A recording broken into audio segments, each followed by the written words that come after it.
a nivel ganglionar. Antes, los primeros medicamentos que se diseñaron antihipertensivos bloqueaban los ganglios. Pero ya sabemos que bloqueamos ganglios, no solamente bloqueamos ganglios simpáticos, sino también parasimpáticos. Y las razones a veces eran terribles, pero era la única herramienta.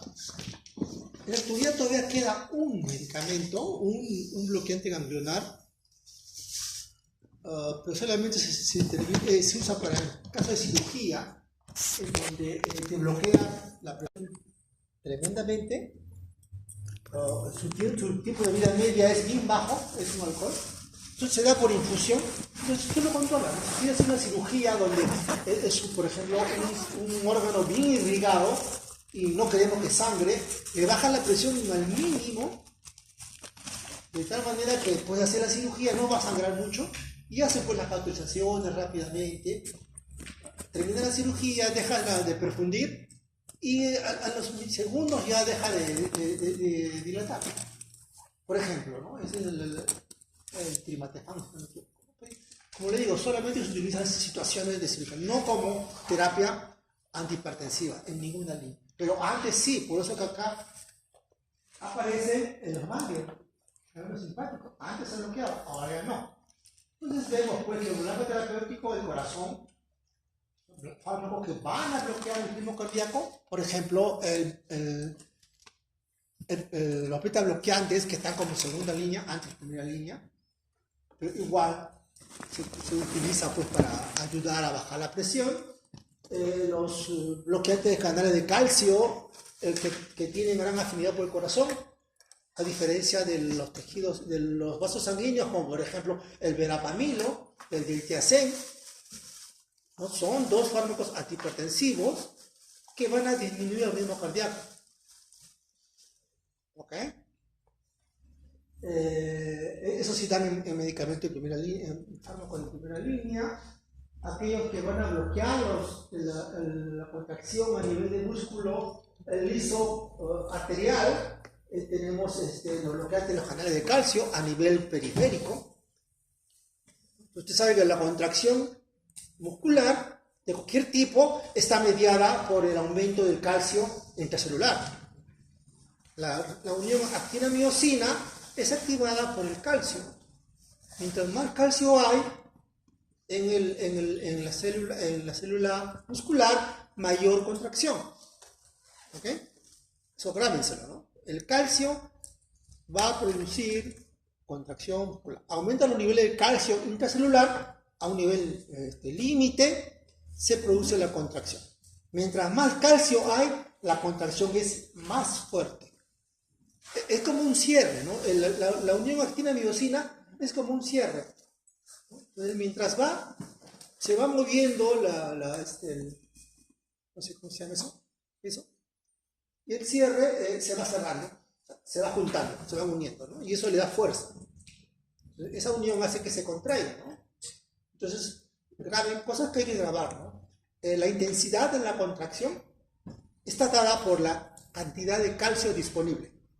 O sea, el calcio es manejable. El organismo tiene diferentes mecanismos involucrados en el control del calcio. Y lo hemos visto en la U. Por ejemplo, tenemos los receptores acoplados a proteína G que sintetizan o liberan los IP3, los fosfato. Esos IP3 se unen a un receptor a nivel del retículo sarcoendoplásmico, receptor de IP3, se unen y liberan calcio. El calcio mismo, como es tan importante en ese momento que rápidamente se forma la contracción, el calcio mismo apertura un canal, actúa sobre un receptor de rianodina dentro del mismo retículo y eso hace que libere más calcio.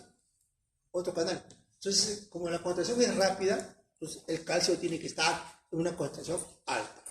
Entonces, aquel fármaco que impide que ese calcio, o sea, disminuye la cantidad de calcio disponible, va a disminuir la contracción. Dentro de los canales involucrados en la contracción muscular están los canales de calcio voltaje dependiente. Son los que empiezan.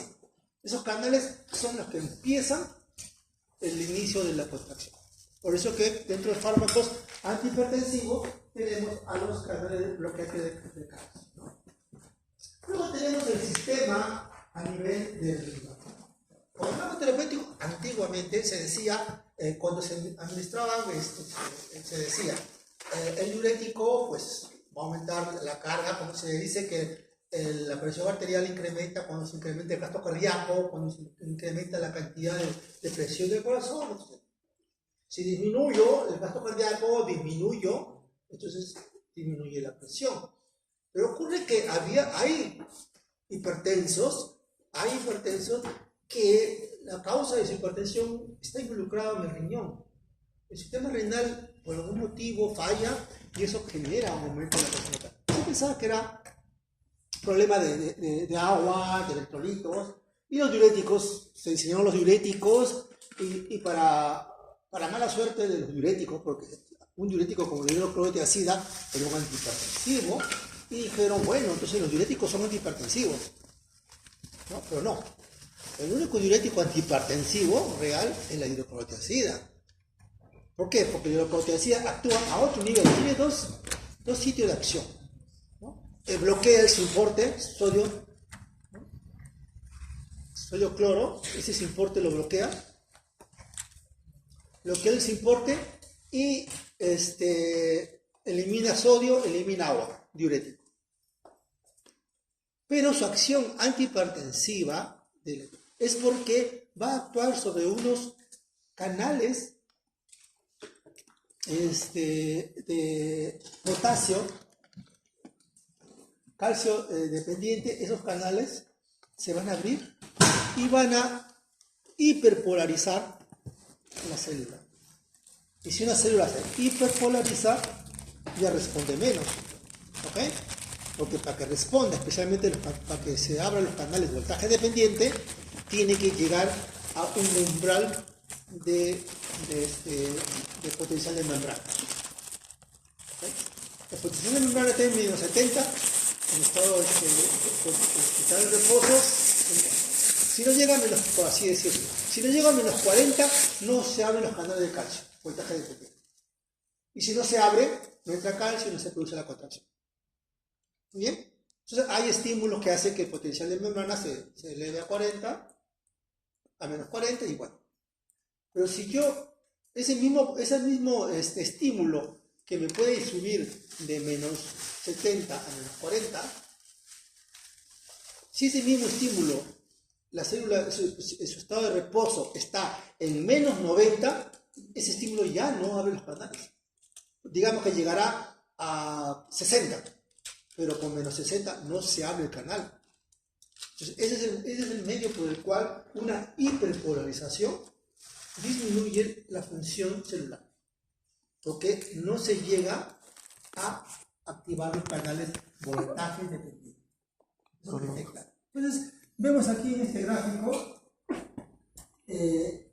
los pacientes que tenían problemas renales. Luego se encontró, pues, aquí que existía un sistema que se llamaba, RAS en inglés, ¿no? El sistema renina-angiotensina.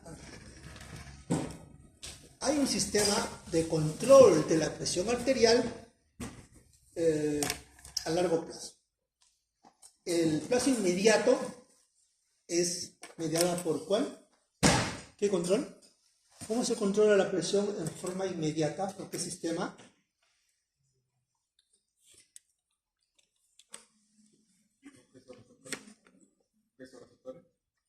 Exactamente, pero los receptores, ¿qué estimulan? El NTS, el núcleo tracto solitario.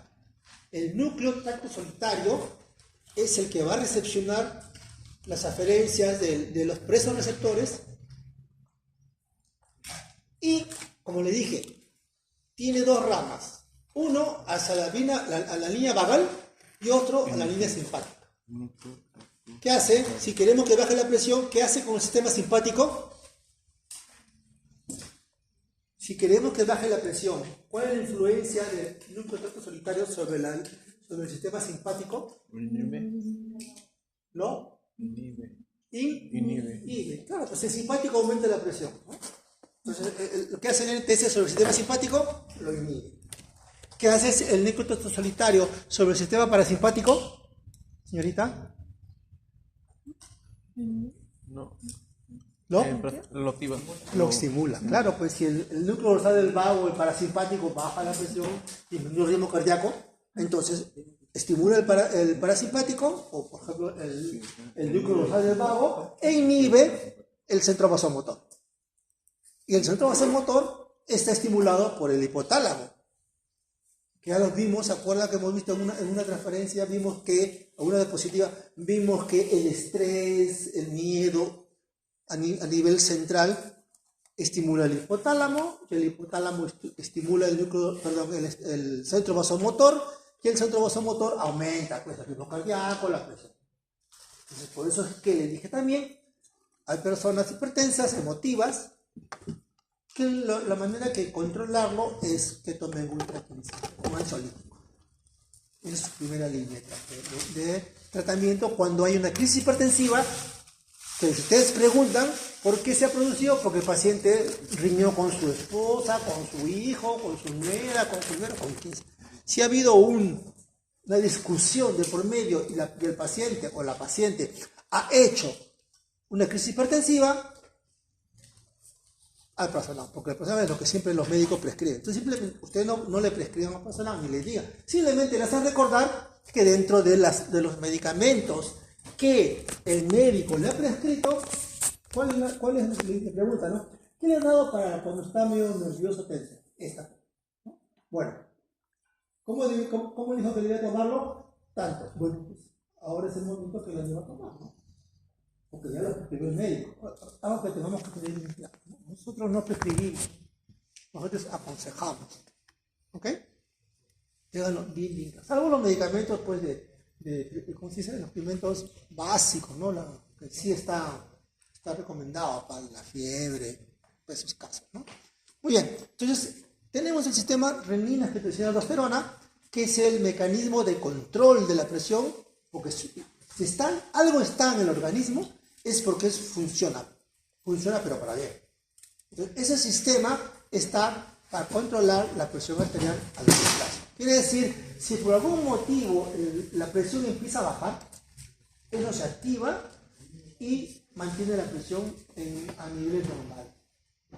No se ha diseñado ni se ha creado para dañar al organismo. Eso tenganlo bien seguro, bien claro. Todos nuestros sistemas se han desarrollado a través del tiempo para mantener la homeostasis, para mantener el estado, el bienestar, ¿no? Para mantener el ok. No se olviden, siempre.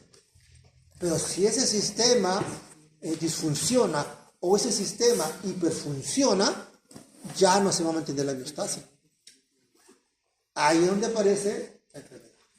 Si el organismo, los sistemas de controles, porque tenemos muchos sistemas de controles, ¿no? Por ejemplo, para la presión arterial, ya vimos el presorreceptor, ya vimos el centro, los quimiorreceptores, que están pendientes de la tensión de oxígeno y CO2. Si se supone que hay más CO2, significa que no hay una buena circulación de sangre, y el sistema dice, bueno, aumenten el aumento del ritmo cardíaco. Los osmoreceptores, que son los que están midiendo la cantidad de sodio, ¿no? Y su presión osmótica. Cualquier incremento de sodio o disminución de sodio, dicen, actívense los mecanismos, actívense el simpático, actívense todo, retengan sodio porque se está disminuyendo hay una hipoosmolaridad. Y una hipoosmolaridad a nivel cerebral es bien dañino, mata. Bueno, ustedes son jóvenes. Hace, qué sé yo, 10 años, puede ser, hubo una noticia de nosotros nos enteramos porque era peruana, una chica que cuidaba a unos niños, una niña me parece, y que la niña, se quedaba en el carro con la niña, y la niña quería agua, ¿no? Quiero agua. Y la chica no sé qué estaba haciendo, ¿no? Creo que tenía problemas psiquiátricos. Y tanto le molestaba que fue, compró y le hizo, ¿quieres agua? Toma agua. Hizo tomar. Desquiciada, Hizo tomar demasiado agua que le produce un edema cerebral y se murió la niña. O sea, tanta dilución que a la final después le produce un edema y la muerte. O sea, mire, hasta el agua, todo en exceso es dañino, tiene que haber un equilibrio. Eso tenganlo bien claro. Tenemos una homeostasis que va a tratar de controlar las variaciones que ocurren en nuestro medio ambiente, en nuestro entorno. Pero si ese entorno es muy agresivo o nosotros mismos agredimos a nuestro cuerpo con ingesta excesiva de alcohol, ingesta excesiva de fumar, cigarrillo, una dieta que no es sana, todo eso a las finales el organismo va a querer responder cree que es el problema del medio ambiente y va a tener que adaptarse a eso que no es correcto, que no es normal para la homeostasis. Porque la homeostasis tiene sus reglas, ¿no? Esto es así. Si vemos que por un lado hay un exceso, entonces el sistema se empieza a acomodar para tratar de esto, limitarlo, mitigarlo. Pero ese exceso de actividad va a producir otras cosas. Y ahí es donde empieza a aparecer la enfermedad. ¿Ok? Está claro eso, ¿no? Siempre nosotros tenemos que buscar un equilibrio para todo. Ustedes, todos nosotros, ¿no? Todos los días no amanecemos igual. Tenemos que saber eso.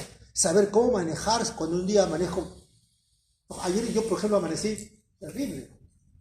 No me daba cuenta. Empezaba a trabajar, pero no le hacía caso. Tenía que hacer, pero igualito. Estaba leyendo, revisando, buscando. Pero estaba perdido en el espacio. Igualito hasta llegar a mi casa, almorcé. Y pues me empecé otra vez, ¿no? A revisar, porque si yo tengo esa mala costumbre, ¿no? Busco los últimos papers, con lo que tengo aquí. Trato de... Igual, estaba desubicado. Y que dije, voy a descansar.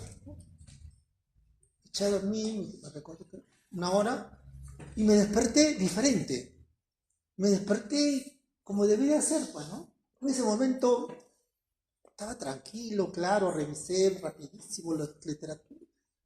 Pero eso sí, joven, a veces nos pasa eso. ¿Qué pasó? ¿Qué soñé? No sé qué soñé. Pero ese sueño influyó en mí muy fuerte. Porque es un tipo cuadro depresivo, ¿no? Veo que no te concentras, veo que estás perdido en el espacio. Pero eso nos pasa a nosotros. Pero es natural. Pero la idea es seguir para adelante, ¿no? Seguir, hacer tu rutina, ¿no? No detenerte y decirte, bueno, me siento mal, no.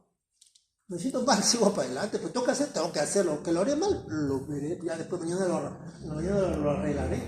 Pero no puedo quedarme y decir, hoy he amanecido mal y no quiero hacer nada. Jamás hagan eso. Continúen.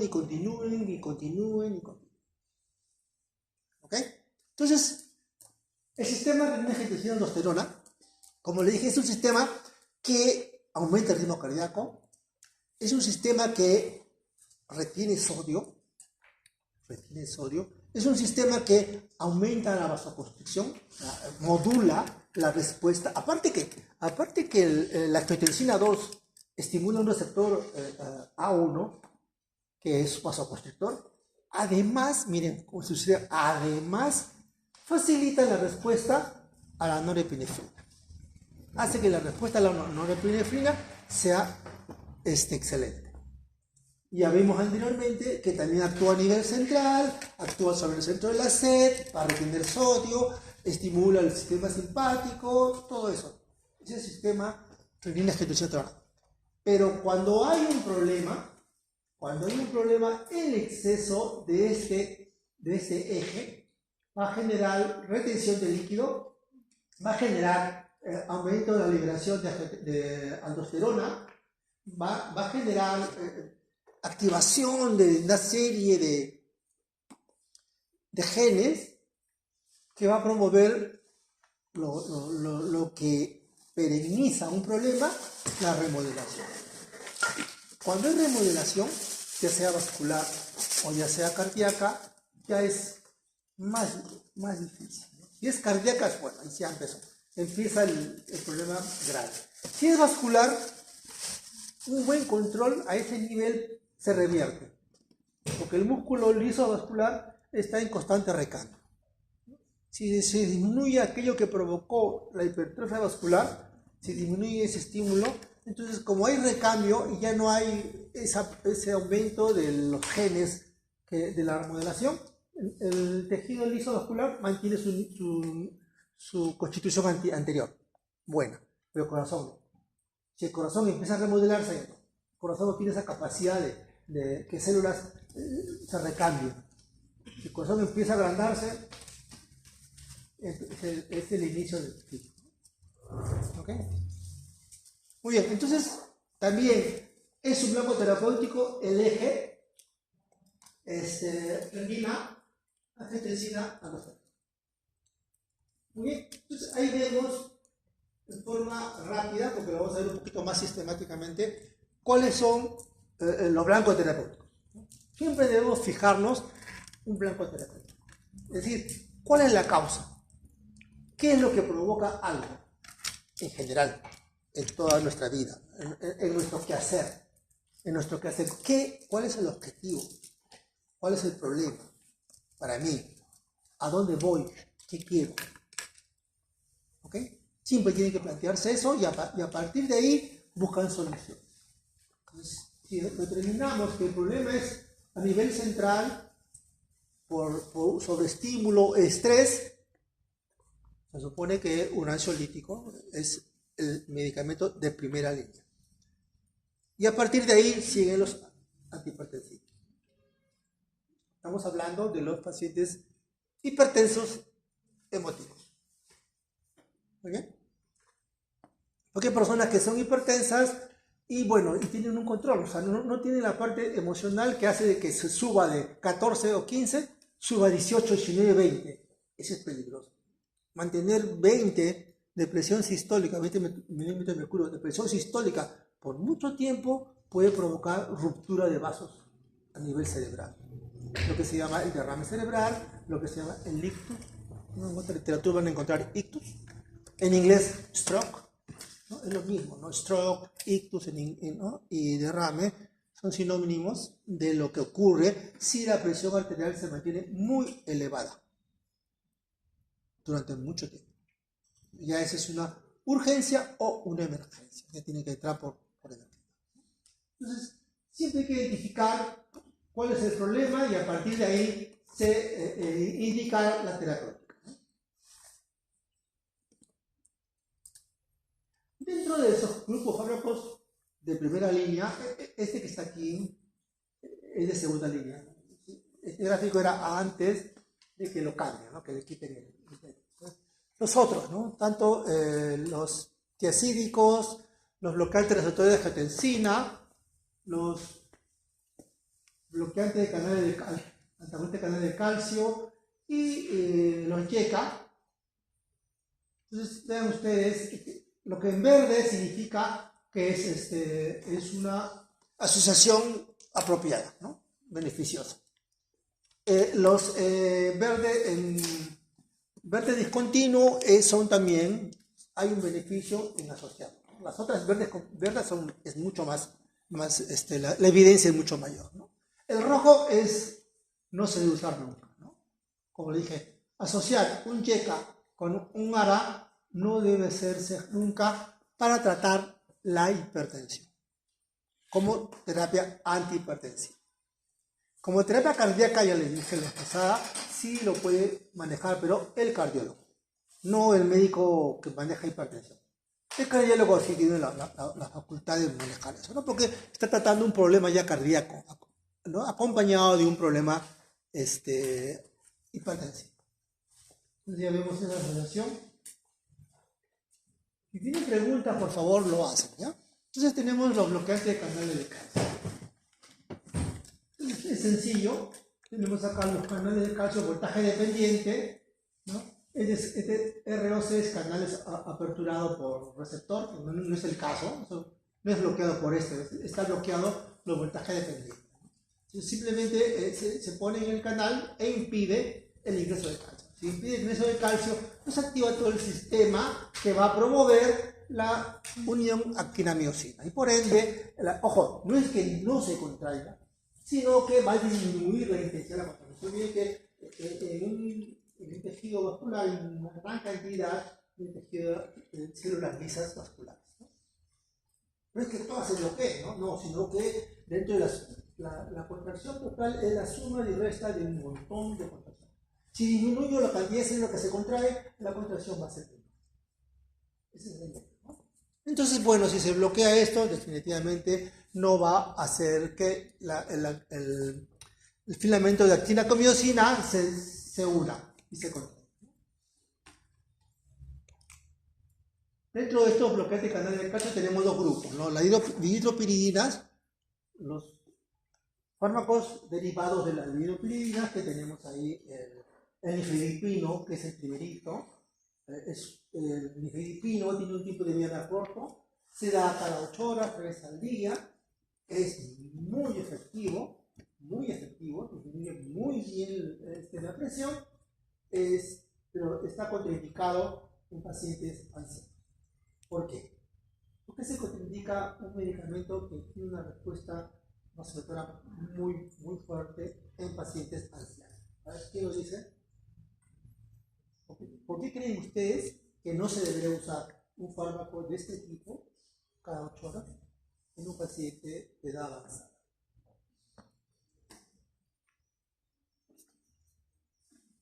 ¿Por qué creen? ¿Perdón?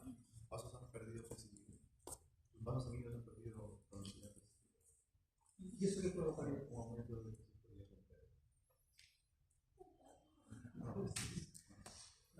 ¿Por qué creen ustedes?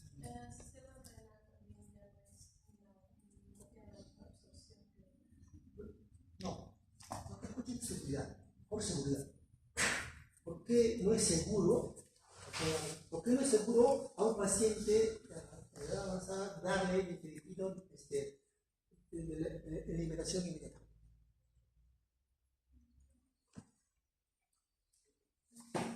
¿Por qué podría ser? ¿Por qué podría ser? Ojo, podría ser, estamos analizando. No tienen si no lo han leído, no saben, pero se razona, ¿no? Digo, a ver, ¿por qué no puede? En cambio, una persona joven, sí, puede normal, excelente. ¿Por qué creen ustedes que hay esa diferencia? Se podría lastimar en la vida. Se podría lastimar, correcto. ¿Y por qué se podría lastimar? Porque disminuye muy rápido la presión. Disminuye muy rápido y como sus mecanismos compensadores, ahí sí ya no están bien. Los mecanismos compensadores no están bien, entonces la persona se levanta y se marea y se cae, ¿no? Si se cae se puede fracturar la cadera, la muñeca, y un anciano postrado, ahí es un gran problema para el anciano, ¿no? Una persona que tiene postrada es terrible, ¿no? Ese mal humor, empieza a poner escaras. Por eso que no se puede utilizar nifedipino, está contraindicado en personas mayores, solamente en personas mayores. Por eso, porque baja muy rápido la presión y los mecanismos compensadores en la persona anciana mayor están retardados o disminuyen. Rápidamente no lo compensa y disminuye la irrigación cerebral y eso significa que la persona se cae, se desmaya. No se desmaya, tiene un pequeño síncope, se marea, tropieza, se cae y una persona anciana no se puede, no jamás se puede pedir. Por eso es que apareció el nifedipino de liberación retardada. Eso lo hizo un laboratorio, creó el Oros, ¿no? El Adalat Oros, porque su marca era Adalat, el Oros. Con 60 miligramos, eso sí, en la persona eso sí, porque como es una retardada, lentamente liberaba y no se llegaba a niveles que rápidamente le bajaba. Respondía bien a la persona, responde muy bien a liberación, pero es costoso, ¿no? Comparado con el nifedipino de liberación inmediata que cuesta, el blister que cuesta creo que 50 céntimos. Un blister de la Adalat del otro, como viene plata, 120 es lo que costará. Entonces hay otra alternativa, que es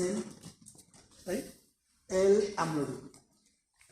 El amlodipino, su tiempo de vida media es larga, y se le da una dosis al día. Como su tiempo de vida media es larga, significa que la absorción es lenta. Se absorbe lentamente y por eso que no se llega a niveles muy altos que te puedan bajar rápidamente la presión. Te lo baja continuamente. Entonces, acciones adversas, como ven ustedes ahí, todo relacionado a la vasodilatación. Una excesiva vasodilatación produce cefalea. ¿No? Es tan sensible nuestra meninge a la dilatación que demasiada dilatación estimula la meninge. No se olviden de que se dilata, presiona. Porque las meninges están con la dura madre, esta parte están ahí, ¿no? Entonces, si se dilata mucho la arteria, presiona la meninge y eso es bien sensible y produce dolor. Entonces, produce dolor de cabeza, cefaleas, edemas, ¿no? Como dilata mucho, edema. Y en la cara, ¿cómo se ve el edema? Bueno, edema, dilata. Y en la cara, ¿cómo se ve la dilatación? Claro, rubor. El rubor se produce, hay enrojecimiento. Las encías, que son bien irrigadas, las encías, fuerte, ¿no? Ese rojito es porque viene irrigado. Pues igual, si se dilata, hace que se matice, pues, aumente el tamaño, ¿no? Por eso se habla de hipertrofia de encías, taquicardia. La taquicardia refleja, porque si baja la presión, el organismo va a querer levantarla y la manera para levantarla es aumentando el ritmo cardíaco. Entonces hay que tener mucho cuidado el uso de este medicamento, ¿no? En pacientes que de repente tienen angina, pues si tienen angina de pecho, no les puedes dar un medicamento que aumente el ritmo cardíaco, porque sí, tiene problemas de circulación y más que eso. Mareos. ¿Por qué produce mareos? ¿Por? ¿Por? Claro, porque al dilatar en la periferia no llega suficiente sangre al cerebro y ¿no? O sea, ven ustedes cómo tiene una correlación. Ya hablamos de rurefacción, hipotensión definitivamente, si baja demasiado la presión, hipotensión y constipación, ¿no?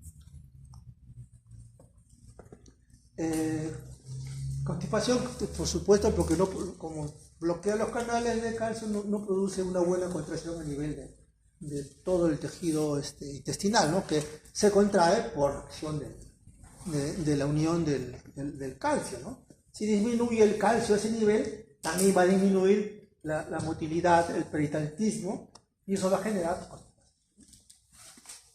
¿Saben lo que es constipación, no?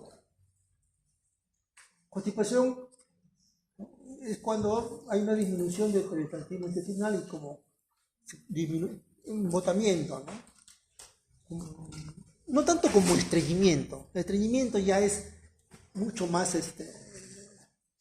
grave, ¿no? El estreñimiento es por otros motivos. La constipación es disminución del peritonitismo. Y contraindicado en embarazo, ya dijimos, ya dije, precauciones evitables en adultos mayores, hablamos de taquicardia refleja.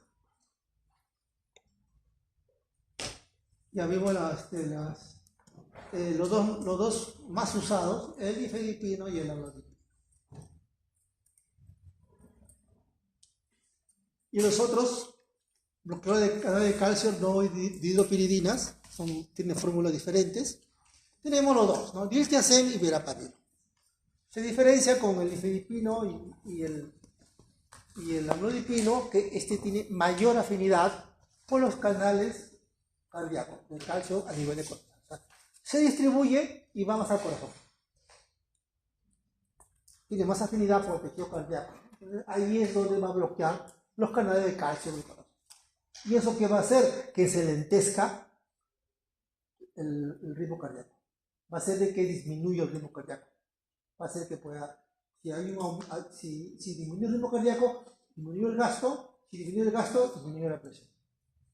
¿Ok? Como los dos tienen el mismo mecanismo, no se pueden usar juntos. Y reacciones adversas, de hecho, bradicardia, ¿no? Si tiene una respuesta mucho mayor en personas sensibles, ojo, todos nosotros somos diferentes, ¿no? Cada uno de ustedes, cada uno de nosotros somos maravillosos, únicos, pero únicos. Entonces, hay algunos que pueden tomar un medicamento y excelente, me bajan. Pero hay otros que un medicamento le puede producir una tremenda bradicardia, ¿no? Que se colapsa, o hasta puede provocar el paro cardíaco. O sea, el hecho de que alguien le haga bien no necesariamente te va a hacer bien a ti. Por supuesto que dentro de la normalidad se dice el 90% de pacientes responden bien a este medicamento. Pero de repente mi compañero o tu compañera o el que está acostado está en el 10% que no responde bien. O sea, siempre tengan que tener ustedes en cuenta. Siempre en cuenta. Tratar de, como farmacéuticos, tratar de, bueno, tenemos en la mano,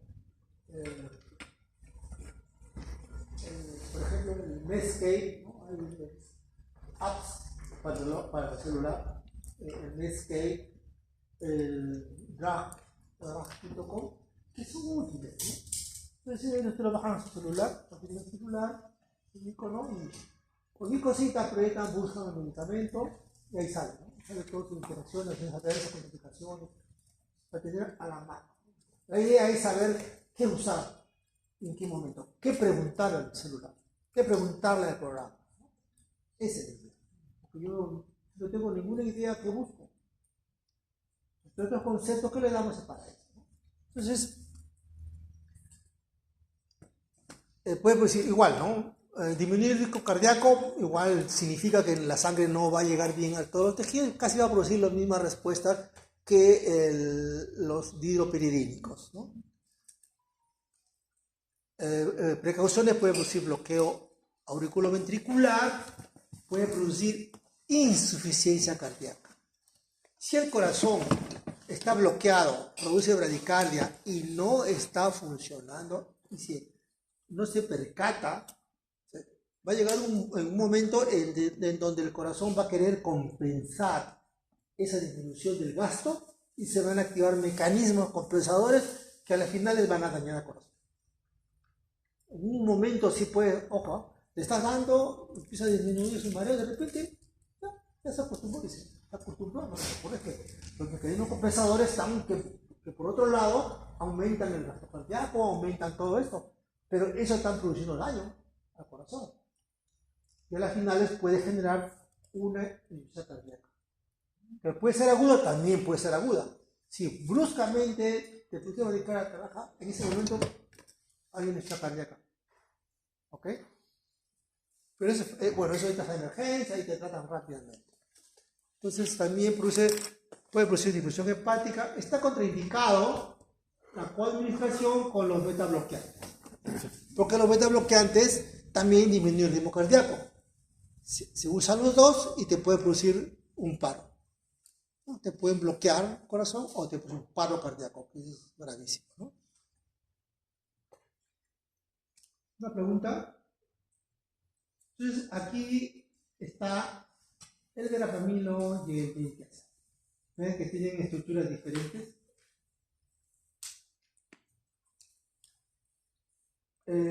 Para que veamos lo que ya hablamos, la contractibilidad sobre el verapamilo y el dietiazida disminuyen la frecuencia de la contractibilidad. En cambio, el nifedipino casi no disminuye, por efecto reflejo, ¿no? El nifedipino aumenta la frecuencia por efecto reflejo. Aumenta la afinidad, la selectividad entre el corazón y vaso, ¿no? Tiene mayor selectividad esos medicamentos en comparación con el verapamilo. Eso para que vea, acá resaltamos el tipo de vida media, ¿no? El nifedipino, vamos a empezar a 3 al día, en cambio, el olodipino, su tipo de vida media es bien largo. Se da una vez al día, se empieza con 5 miligramos, el otro se empieza con 10 miligramos, ¿no? El nifedipino empieza con 10 miligramos 3 al día, hasta llegar a máximo 120 miligramos al día. Y el olodipino se empieza con 5 miligramos una vez al día y se llega a un máximo de 20 miligramos. Un máximo. Si es que está respondiendo, se sube.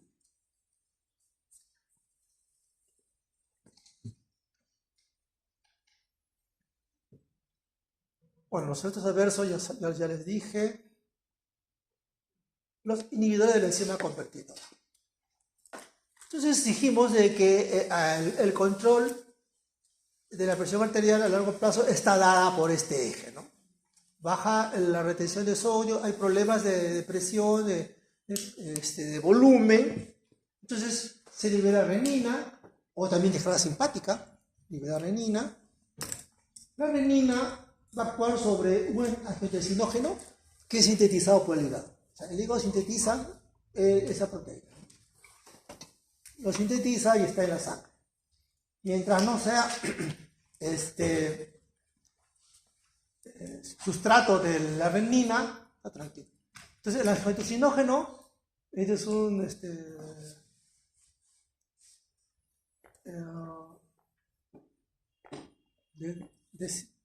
¿cómo es?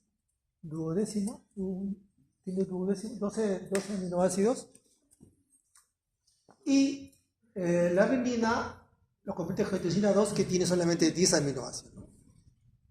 Y la angiotensina 1, por medio de la enzima convertidora, el ECA, lo convierte en angiotensina 2. Y la angiotensina 2, como ya les dije, va a actuar sobre el receptor AT1 y va a producir, pues, ¿no?, contracción, retención de sodio. ¿Ok? Hasta que se restablece lo normal y ese eje disminuye. Pero si es patológico, si se vuelve patológico, empieza a activarse. Y vamos a ver que va a tener sodio, va a tener líquido. O sea, ese es el eje principal, ¿no? Simple. Pero después se encontró que es un poquito más complejo.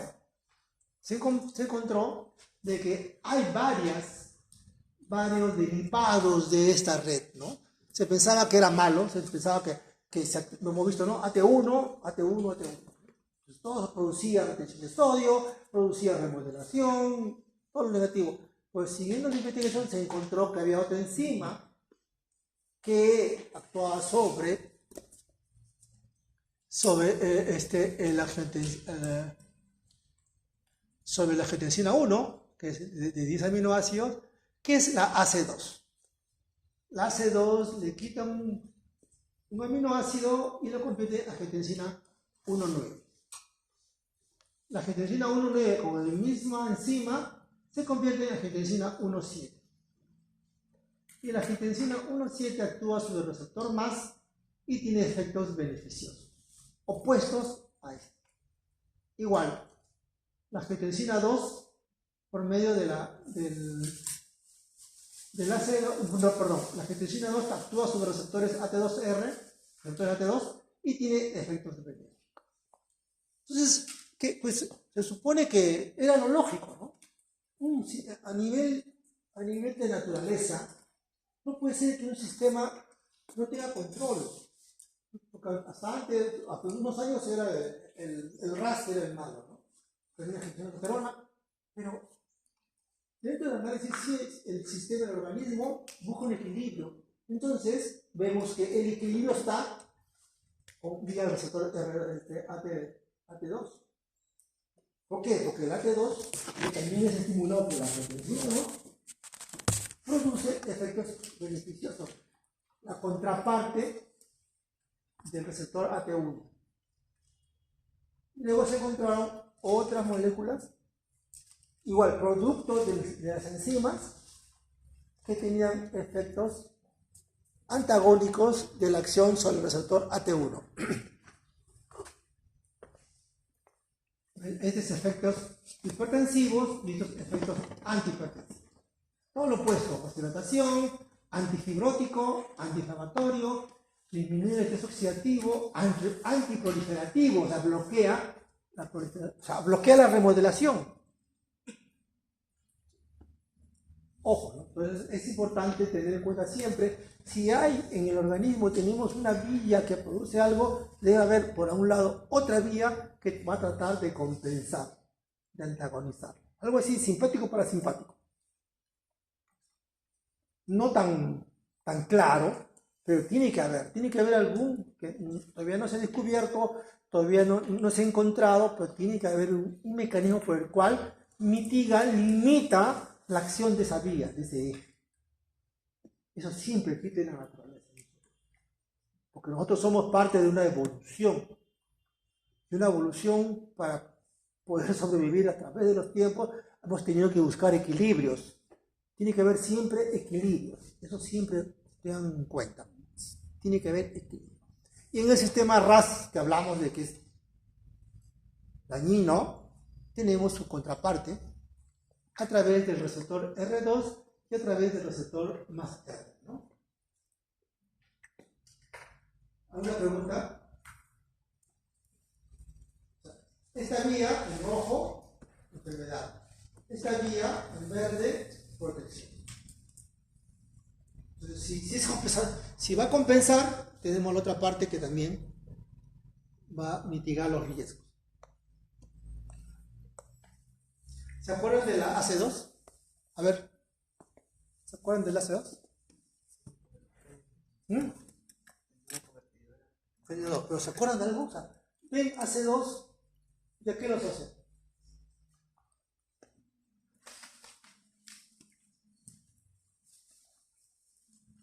¿Nadie ha asociado algo?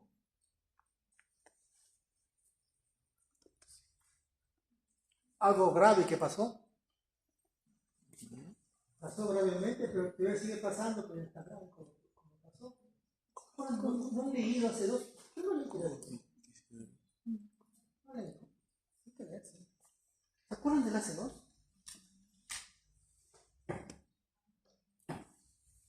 Ninguno, ni idea. El AC2, por eso es que ciertas personas eran más sensibles a la acción patológica de algo, de alguien. La presencia de AC2. El COVID. ¿Cómo entraba al organismo el virus? Porque se unía al AC2. No sé, ni siquiera eso es tan importante para nosotros. Entonces la vía de entrada del virus era unirse al receptor de AC2. Se unía y entraba. Por eso que las personas hipertensas, la persona con problemas respiratorios, que se supone para compensar el organismo, para compensar aumenta el AC2. El organismo, si tiene un sistema donde se forma AC2, porque se supone que la vía mala, por así decirlo, ¿no? La vía mala del RAS está produciendo la patología, entonces su contraparte dice, no, queremos convertir esto malo en bueno. Entonces, ¿qué hay que hacerlo? El AC2 para convertirlo en angiotensina 1,7. Por eso es que había mayor cantidad de AC2 en esas personas. Por eso es que entraba mayor cantidad de virus. Digamos, yo tengo 1000 AC2, por así decirlo. Y una persona con problema de diabetes, hipertensión, tiene 10.000 o 20.000 o 30.000 AC2. En mí va a entrar 1000 virus. En esa persona va a entrar 10.000, 20.000, 30.000 virus. En mi persona la infección va a ser suave porque solamente ingresan 1000. Pero en la otra persona va a ser bien grave porque también entrando 30.000, 40.000. Y la infección está en relación al inóculo. ¿Qué tanto estás expuesto? ¿Qué tanto estás expuesto? Si has agarrado con el dedo una bacteria, o si has agarrado con toda la mano una bacteria. Todo se viene bacteria. Entonces lo que ingresa de aquí es nuestro sistema defensivo, lo va a aislar, lo va a atacar, ya fue. En cambio, si ingresa una cantidad excesiva, entra, nuestro sistema normal no lo va a poder controlar y me enferma, ¿no? Hay que usar antibióticos, qué sé yo. Entonces, ese es el AC2. El AC2 era la puerta de entrada del SARS, ¿no? Muy bien. Continuemos. Aquí los diferentes receptores y los péptidos involucrados y los efectos. El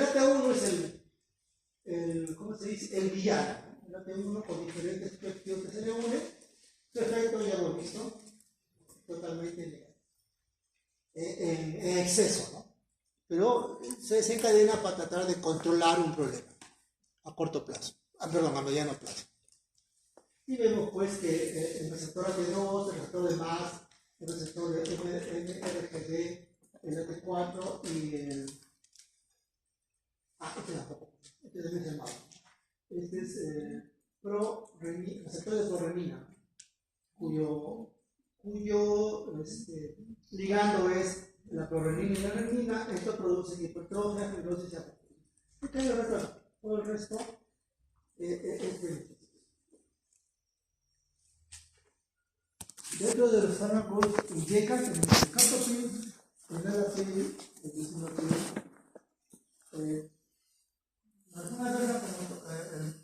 Para este medicamento hay que tener en cuenta que puede producir hipercalemia, hiperpotasemia. Eso es una de las cosas que tenemos que hablar.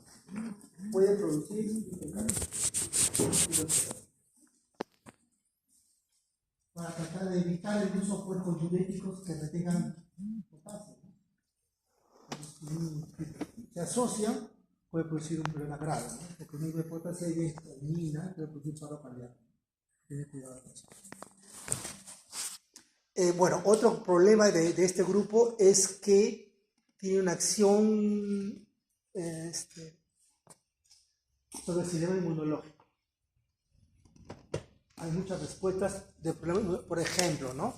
La disgeusia, el exantema, el angioedema, la neutropenia, la leucopenia, todos estos, y también la proteinura, todos estos son respuestas a un problema de respuesta inmunológica, alergia. Hay que también tener en cuenta eso. El paciente que puede, la tos es diferente. La tos que provoca los INJECA es porque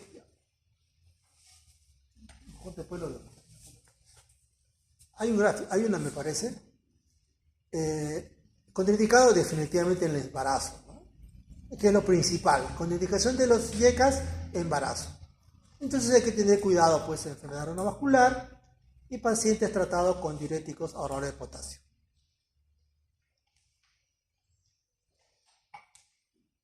¿Y por qué enfermedad renovascular inicial? ¿Por qué? Porque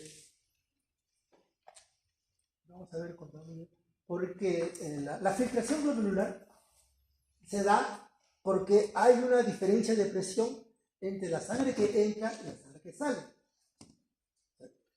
Si la sangre que entra está bien vasodilatado el vaso y donde va a salir la arteria renal deferente está contraída, acá en el glomérulo hay una tal presión que se empieza a filtrar. Si yo evito que se contraiga, se dilata, la sangre entra a la misma presión y sale. Entonces aquí ya no hay filtración. Porque la ultrafiltración es por diferencia de presión. Entonces eso puede producir, en pacientes que tienen un problema renal, que se está tratando de compensar, liberando, sintetizando angiotensina, porque la angiotensina es la que contrae la arteria renal deferente, la prostaglandina dilata la arteria renal deferente, la prostaglandina dilata y la angiotensina 2 lo contrae. Eso genera una gran presión y una buena filtración, no es normal. Si esto, en el paciente que se quiere compensar porque tiene una disfunción y sintetiza angiotensina 2 para mantener filtrado, si yo bloqueo esto, se va a descompensar y te va a producir un problema renal. Solamente en esos casos, ¿no? Que no es la mayoría. Por eso que se dice enfermedad renovascular. Aquí. Bueno, ya hemos visto todo lo que produce la AT1. Esto es lo que por eso puse este gráfico. La enzima convertidora de angiotensina 2, a la vez que convierte la 1 en la 2, además, como es una enzima, metaboliza la bradicinina. La bradicinina es el sustrato. ¿Y qué hace la bradicinina? Miren lo que hace la bradicinina.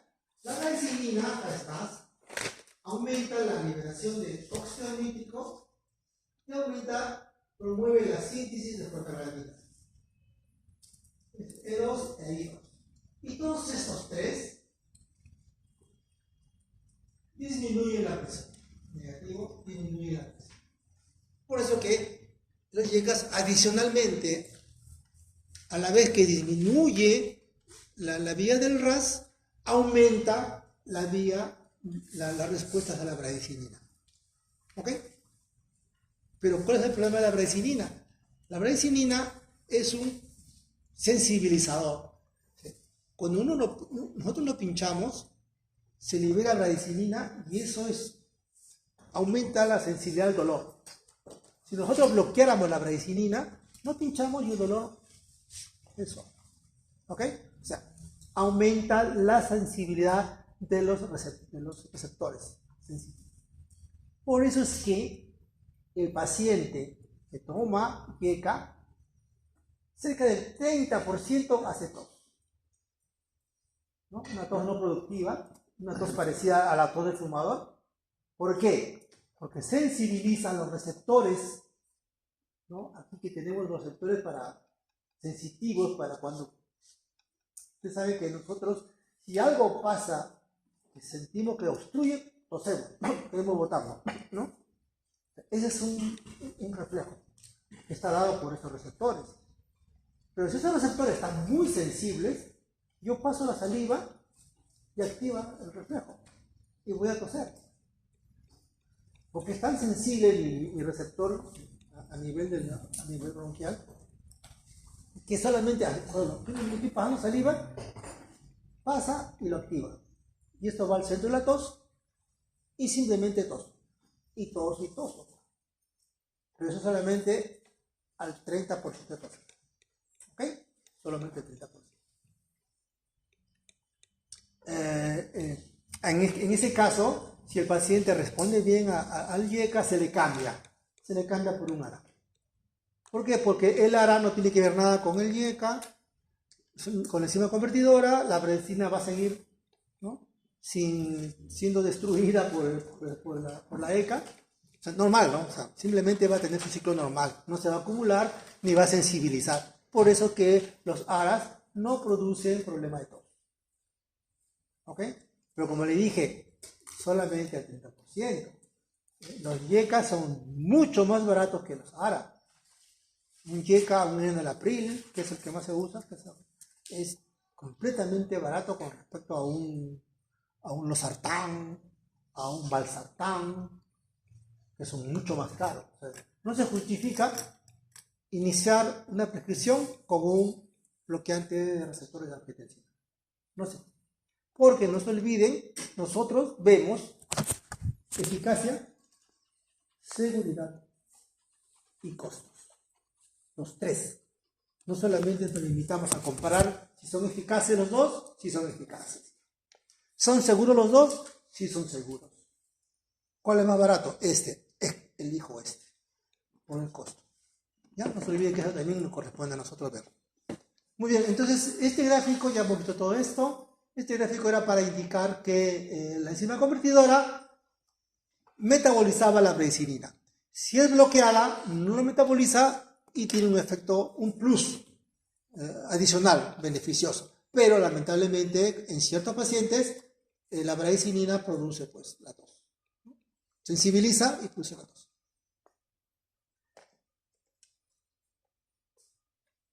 Acá vamos para ver los esquemas, simplemente para que vean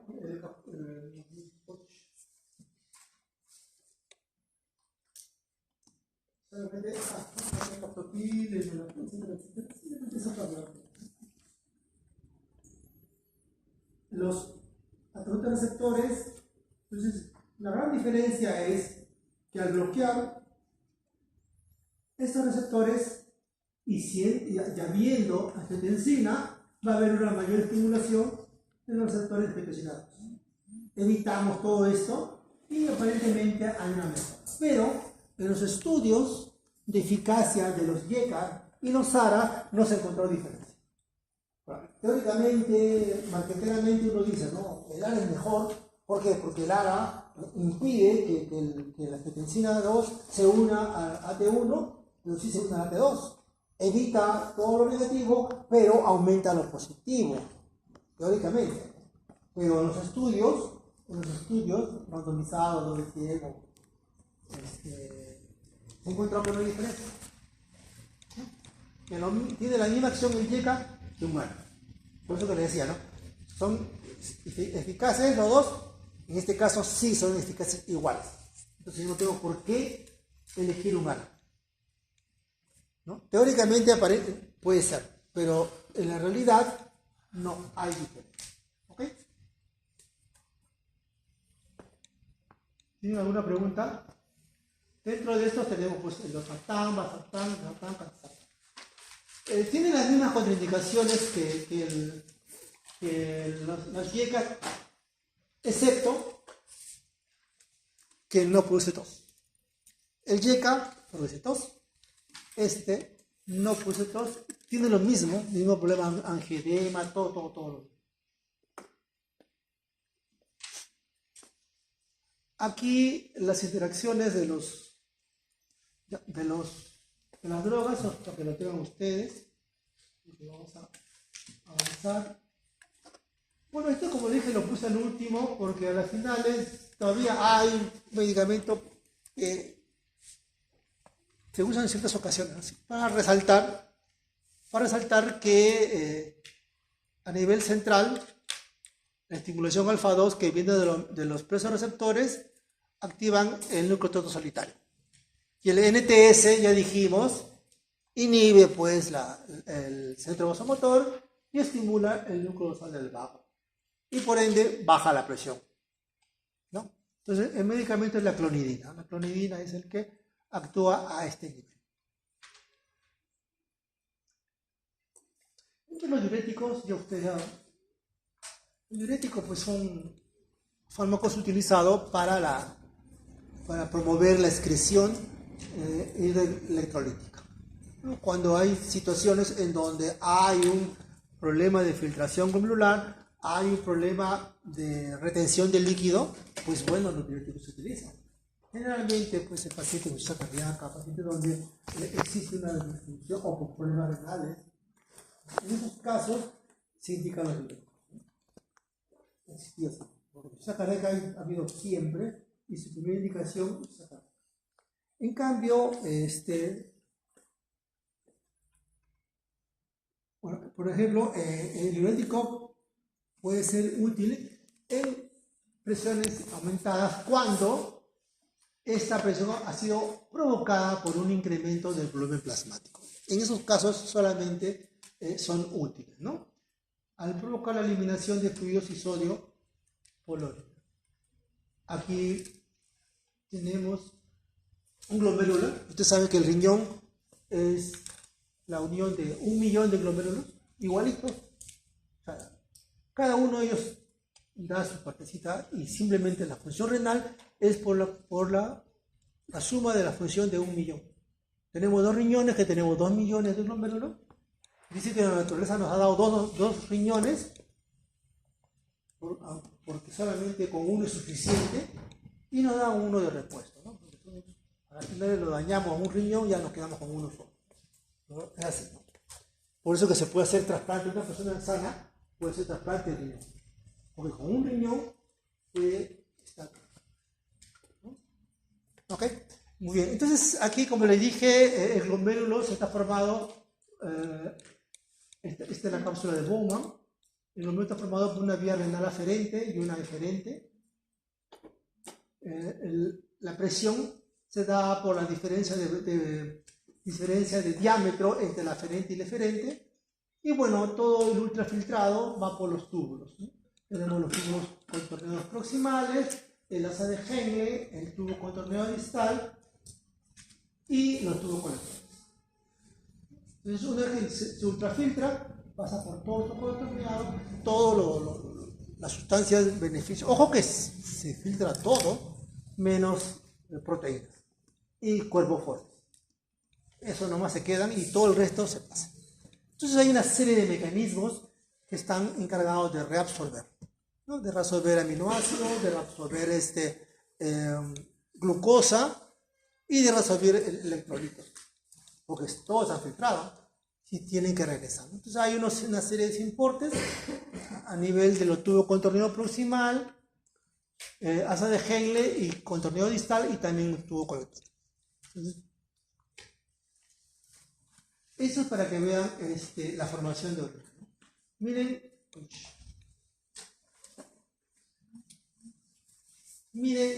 todo lo que se filtra, todo lo que se reabsorbe, lo que se secreta, ¿no? El hidrógeno es variable, y lo que se excreta. El sodio solamente se excreta el 0,6% de todo lo que se filtra. ¿Cuánto se filtra? 26.000 equivalentes. El agua se filtra 180 litros. 180 litros filtramos de agua por el glomérulo en el día. ¿Cuánto se reabsorbe? Igual, el 99.4%. Y todo el resto se elimina, ¿no? Se elimina. La glucosa se absorbe el 100%. Entonces, simplemente para que vean la eficiencia que hay en el glomérulo para empezar a reabsorber todo lo necesario. Y eso significa alto consumo de ATP. Alto consumo de ATP. Y bueno, la naturaleza lo ha manejado de tal manera, bueno, aquí igualito, ¿no? Aquí ya para indicar dónde actúan los diferentes diuréticos, ¿no? Aquí la anhidrasa carbónica, aquí el más importante es la furosemida, el mayor importe. Aquí la hidroclorotiazida, los niveles de aldosterona, y bueno, la antidiurética, etcétera, etcétera, ¿no? Cuando presenta la antidiurética. Simplemente para que vean eso. ¿Pero qué significa esto? Significa que hay una serie de transportadores. Que está dada por el sodio. El sodio es el transportador, porque siempre un cotransportador va de mayor concentración a menor concentración. Siempre. ¿Ok? ¿Y quién hace de que siempre en el intracelular haya poco sodio? La bomba de sodio, potasio, ATP. Y esa bomba consume ATP. Hay un gran consumo de energía. Por ahí siempre va a haber, ¿no? Entonces ahí tenemos los diferentes importes. Por ejemplo, los tiacídicos, tenemos la hidroclorotiazida, que es el más conocido. Ya hemos visto, bloquea el cotransporte, o también se llama simporte, a ambos lados. Sodio cloro, en los tubos con tornillo distales. Pero dije, como antihipertensivo tiene otro mecanismo, que les dije, ¿no? Actúa abriendo de canales de calcio canales de potasio activados por calcio, produciendo una hiperpolarización y el consiguiente cierre de los canales. Ya les dije. Aquí está, ¿no? Aquí están los dos tipos de canales de potasio, ¿no? Esto es voltaje dependiente, ¿no? Este se despolariza y se abre, y este operado por calcio. Operado por calcio igual produce la apertura y la migración de potasio. Y eso hace que salga carga positiva y acá sea más negativa. Entonces, ese es el mecanismo de acción de la hidroclorotiazida como antihipertensivo. El probable mecanismo como antihipertensivo. Aquí está la bomba. Esta hace que siempre el sodio aquí esté menos que acá. Siempre.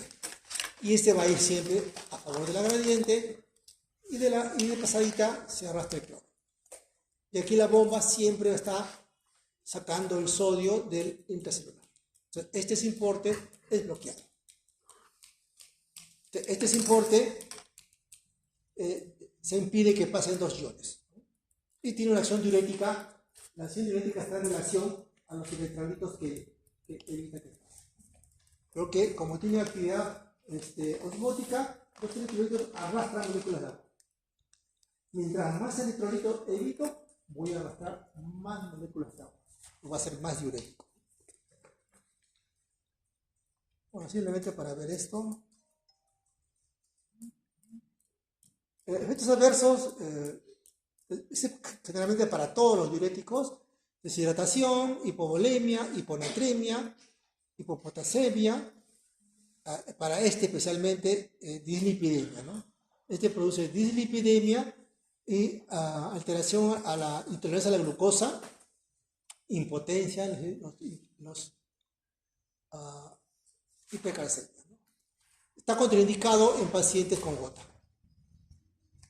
Y precauciones, ojo, precauciones no significa contraindicación. Precauciones significa hay que usarlo con cuidado en pacientes, por ejemplo, que tienen dislipidemia o en pacientes diabéticos.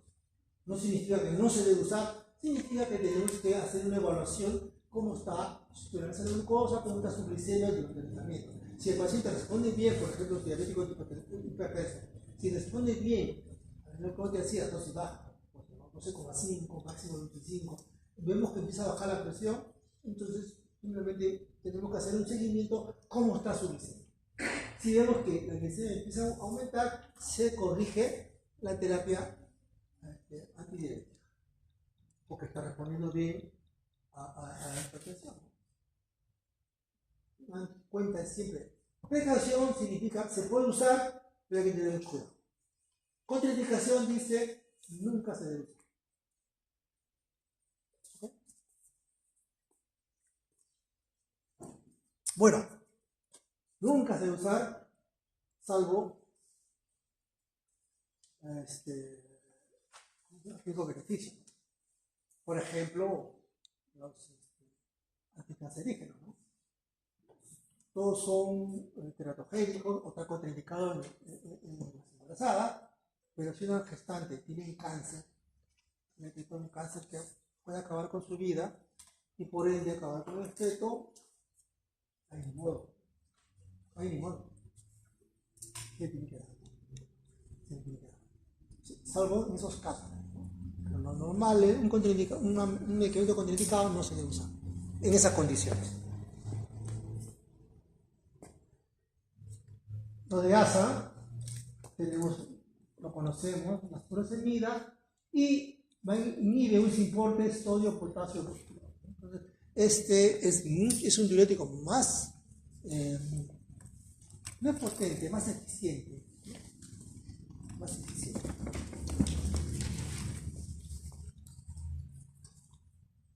Igual acá, ¿no? Igual acá, este es el importe que está bloqueado.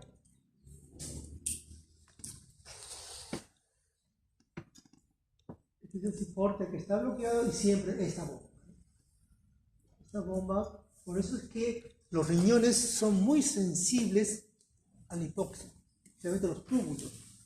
Son muy sensibles a la hipoxia porque hay un alto consumo de ATP, síntesis de ATP. Cuando hay problemas de hipoxia, se empiezan a dañar. Eso quiero que lo tengan bien claro. Por ejemplo, pacientes con insuficiencia cardíaca tienden a tener problemas renales. O pacientes con hipovolemia. Imagínate que hipovolemia en el tiempo de las guerras, cuando el paciente estaban heridos o sangraban, lo sacaban, ¿no? Cuando la Segunda Guerra Mundial, la Primera Guerra Mundial. Los pacientes lo recuperaban con la justa, pero salían con problemas renales. ¿Por qué? Porque todo ese lapso que estaba hipovolémico, mientras lo llevaban, mientras lo trasladaban, seguía con vida, con la justa, ¿no? Por el corazón, aferramos a la vida, hasta que llegaban y le establecían el flujo, le colocaban el plasma, qué sé yo, en ese lapso de tiempo, ya el riñón no había sufrido. Ya el riñón se había, los glomérulos ya se habían dañado, porque no había sangre, no había oxígeno, y al trabajar en hipoxia se daña. Eso se debe a que tienen un alto consumo de ATP. El efecto adverso de este, aparte del resto, es la ototoxicidad. ¿Ya? Vemos que el resto es lo igualito, pero adicional es la ototoxicidad. Hay que tener mucho cuidado, hay que tratar de darle el menor tiempo posible. Igual contraindicado en litiasis renal. Los ahorros de potasio tenemos la minoría de la lactona que tenemos. El problema de ellos es pueden producir hiperpotasemia. La espionolactona, por su molécula, que es parecido a un estrógeno, un grupo, como es dihidropyridinofenastreno, esa estructura, puede producir ginecopastía, impotencia, ¿no? Por su característica. Puede alterar también en las mujeres alteraciones menstruales. Está contraindicado, estos medicamentos como son ahorradores de potasio, está contraindicado en pacientes tratados con YECA o AINE por una posible hiperpotasemia y también insuficiencia renal. Aquí vemos donde actúan en los canales de sodio. Bloqueando el canal de sodio se evita la entrada de sodio, la salida de sodio, ¿no? Y si evitamos la salida de sodio, evitamos esto. Y por ende no hay intercambio con potasio. El perfil de seguridad, para que lo vean ustedes. Okay. Una pregunta sobre eso.